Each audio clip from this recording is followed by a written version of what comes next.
Hey everyone, I'm Luna Mitchell, a 28-year-old software developer, and my story starts with the two people who shaped my life the most. My incredible grandmother Eleanor, who raised me after I lost my parents in a car crash when I was 12, and Henry Cooper, my ex-fiancé, though we'll get to that part.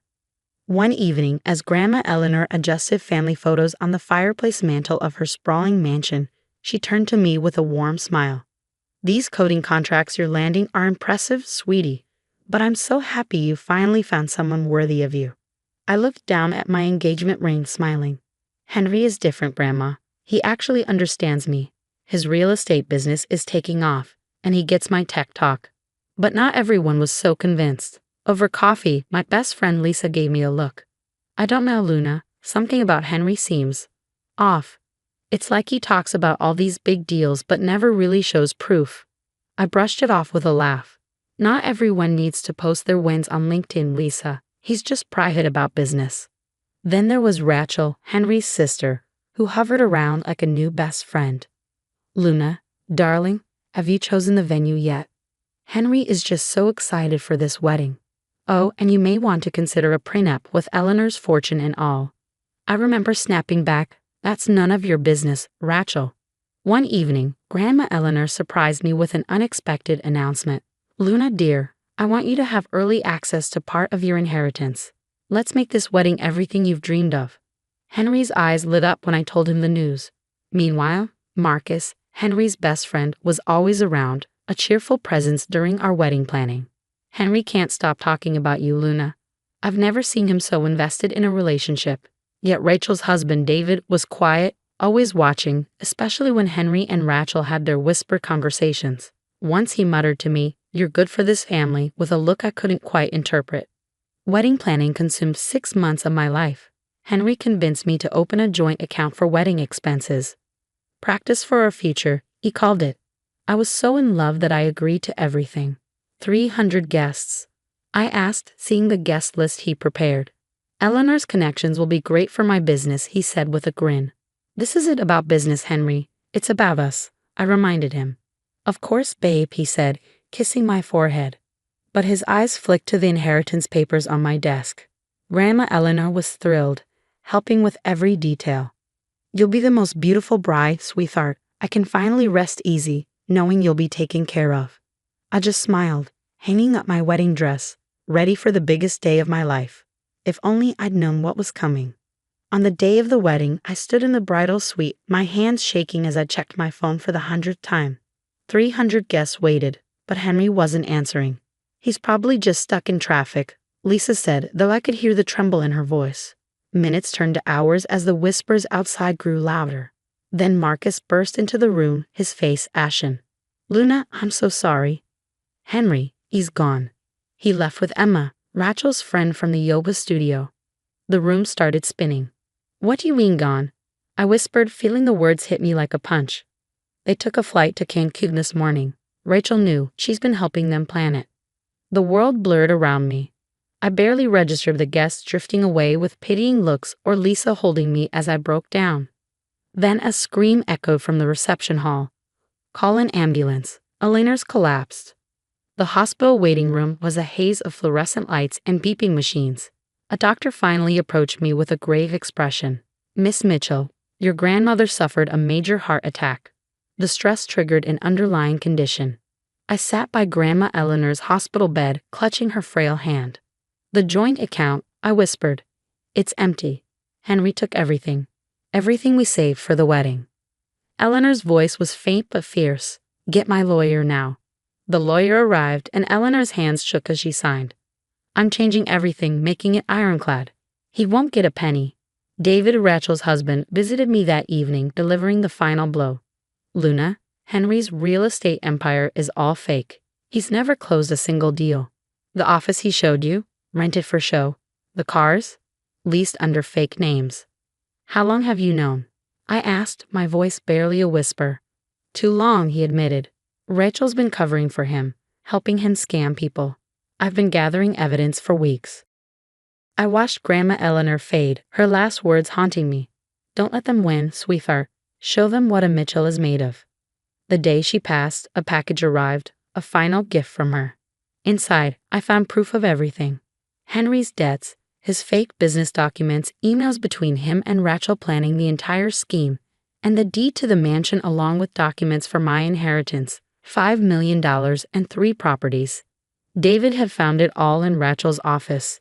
"It's time everyone knew the truth," he said quietly. That night, I sat alone in my apartment, surrounded by wedding gifts I'd have to return. As I read through the lawyer's documents, I realized how far Grandma Eleanor had gone to protect me, even after her death. Lisa visited, and as she watched me reviewing the evidence, she asked, "What are you going to do?" I looked at the mountain of lies David had uncovered, feeling my resolve sharpen. "I'm going to make sure they never do this to anyone else."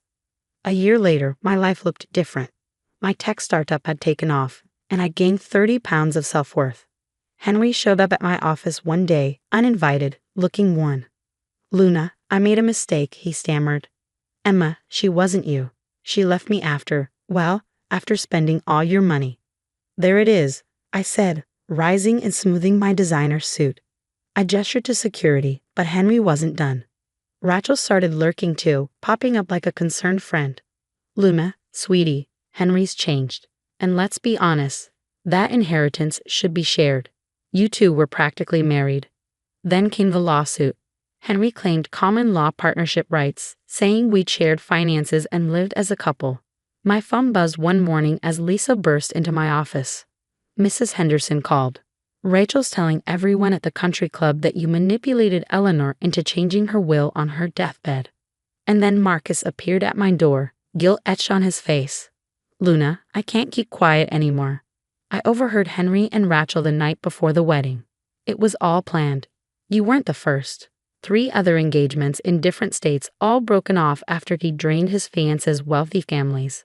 I was stunned, but then my phone rang. It was David. "Luna, meet me at the diner on 5th. Bring your phone." At the diner, David slid a USB drive across the table. I planted a recorder in Rachel's study. "Listen." I slipped in my earbuds and Henry's voice crackled through.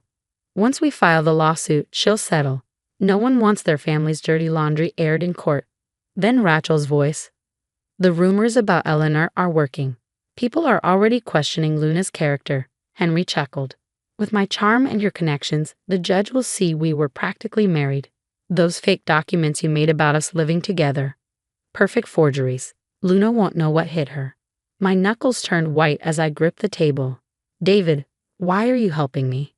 "Because Rachel and Henry have destroyed too many families. I'm tired of watching them hurt people. They're meeting again tomorrow. I'll have everything ready."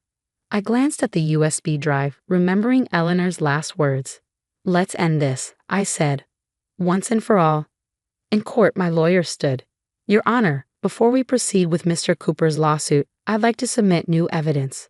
He held up David's recordings. Henry's face went pale as his lawyer sputtered. "What evidence?"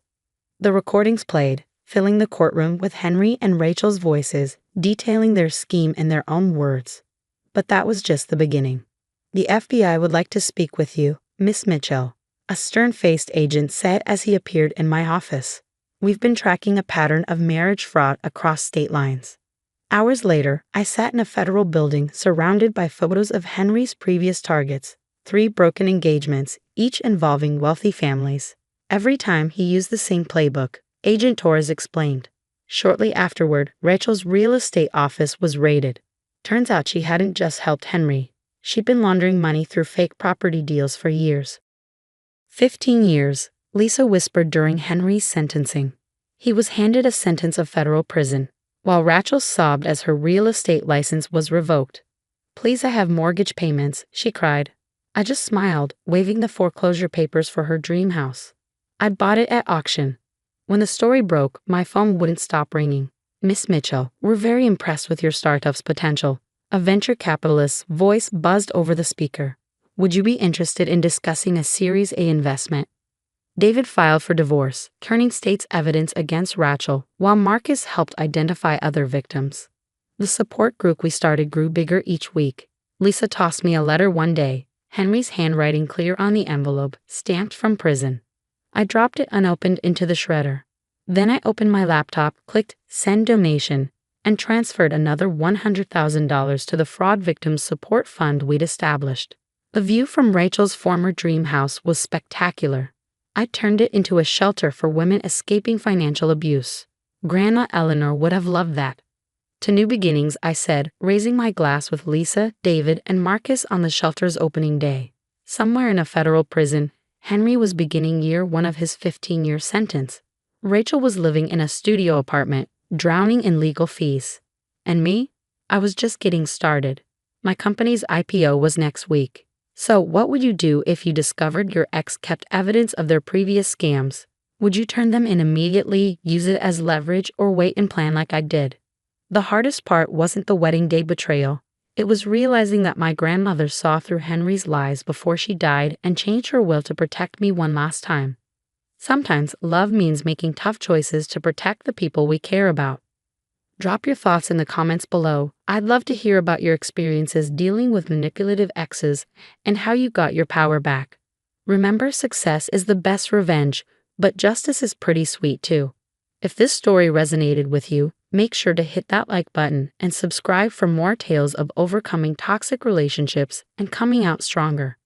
New stories drop every week about survival, revenge, and karma finally catching up to those who deserve it.